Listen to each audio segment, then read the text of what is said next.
अस्सलाम वालेकुम अम्मा। क्या हुआ? रो क्यों रही है? और ये लेटर? मुझे समझ नहीं आ रहा कि मैं तुम्हें कैसे बताऊं। खबर ही ऐसी है, लेकिन इस खबर का हमें इंतजार था।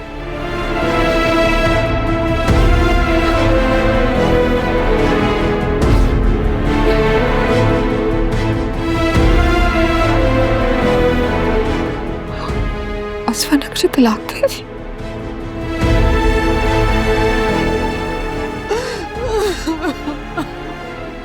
अम्मा प्लीज रोए मत।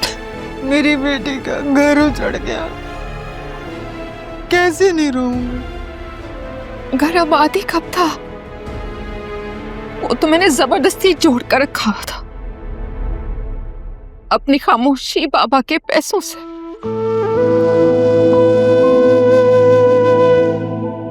मैंने खामोशी तोड़ दी, पैसे देना बंद कर दिए, घर टूट गया। दुख इस बात का है कि असफर को हमने दामाद नहीं बेटा बनाकर रखा था। उसकी हर जायज नाजायज ख्वाहिश पूरी की, और उसने बदले में हमें क्या दिया? तलाक का दब्बा। तलाक ही तो है, जिंदगी रुक थोड़ी गई है। बेटा पहले फिजा का रिश्ता खत्म हो गया, अब तुम्हारा। माँ हूं बेटा मैं, मुझे ऐसे लगा मेरा कलेजा बाहर को आ रहा है। क्या करूं, मेरे बस में नहीं है। अम्मा प्लीज, आपकी इन्हीं बातों ने ना मुझे कमजोर और बुज़दिल बना दिया था। बेटा मैंने तो यही सोचा था मेरी बच्चियां अपने घरों में आबाद रहे, खुश रहे। क्या मैं गलत थी? ना मैं खुश थी ना बात। एक जबरदस्ती का रिश्ता था जिसे मैं घसीट रही थी। और अम्मा आपको पता है, लालच, झूठ, खुदगर्जी, धोखा, ये चीजें तो सल्तनतों को बर्बाद कर देती हैं अम्मा। मेरा घर कैसे बच सकता था? और आंखें बंद कर लेने से खतरा टल नहीं जाता। और प्लीज अम्मा, इस तरह रोकर मुझे इस बात का एहसास मत दिलाएं कि मैंने कुछ गलत किया। ये काम तो मुझे बहुत पहले कर लेना चाहिए था।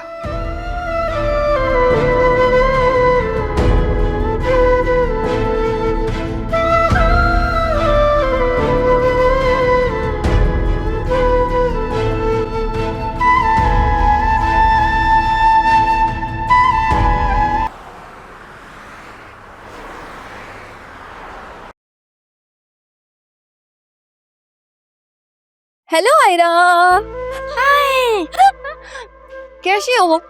ये देखो मैं आपके लिए क्या लेकर आई हूँ, आपके फेवरेट डोनट।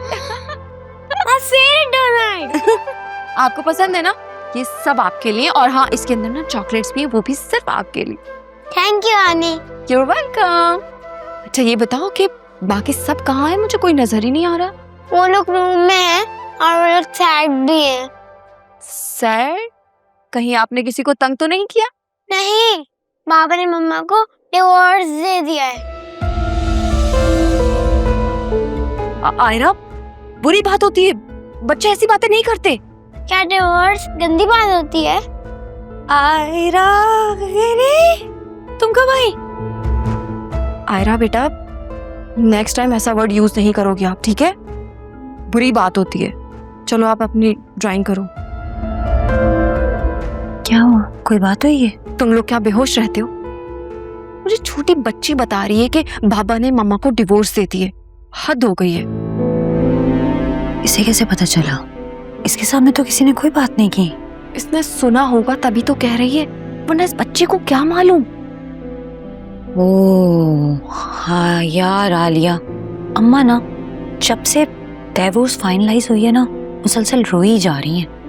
बल्कि उनको तो खुश होना चाहिए कि चलो इसी बहाने जान छूटी मनू से।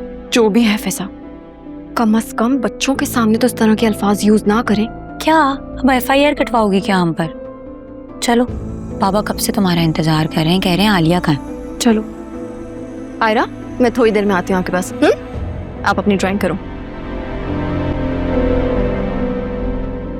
तुम्हारी माँ ने तो ऐसे बैंड डाल रखा है जैसे खुदा ना खास्ता तलाक ना हो गई, बेटी का इंतकाल हो गया हो। अल्लाह ना करे बाबा, अल्लाह पाक सबको लंबी उम्र दे।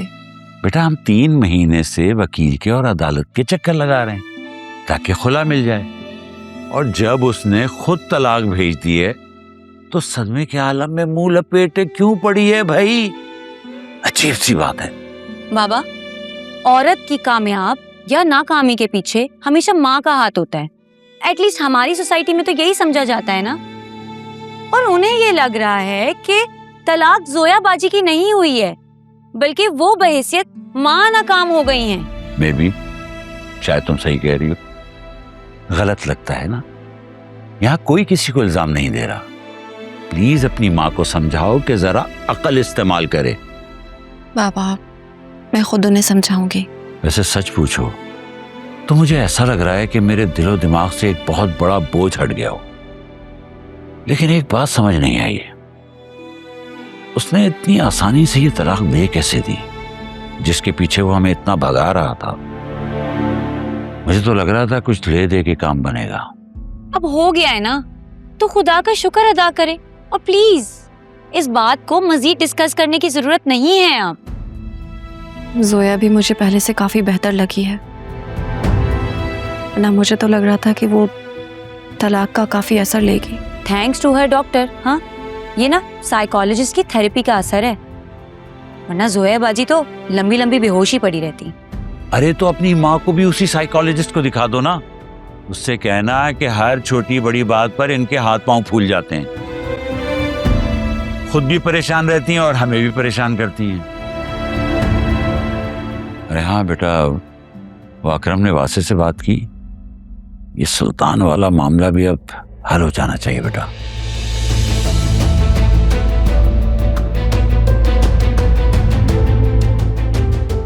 क्या बात है, वासे का नाम आते ही तुम्हारा चेहरा मुरझा क्यों गया है? सब खैर तो है? खैरियत कहाँ बाबा? क्या मतलब? बस बाबा, वहाँ की प्रॉब्लम्स का भी यही हाल है। एक ख़त्म नहीं होती तो दूसरी शुरू हो जाती है। मैंने कल अकरम से बात की थी, लेकिन उसने अभी तक वासे से कोई बात नहीं की। अरे तो कब करेगा यार? हम कब तक डर डर के जिंदगी गुजारेंगे? ये सुल्तान ना किसी फितने से कम नहीं है। और उस फितने को इस घर का दरवाजा तुमने दिखाया है। जानती हूँ, और इसके लिए मैं बहुत शर्मिंदा भी हूँ बाबा। लेकिन बेटा तुम्हारी शर्मिंदगी से ये मसला हल तो नहीं हो जाएगा ना। कल से मैं ऑफिस ज्वाइन कर रही हूँ। फराज साहब से बात करूंगी कि वो अपने कॉन्टैक्ट्स इस्तेमाल करें। प्लीज बेटा जल्दी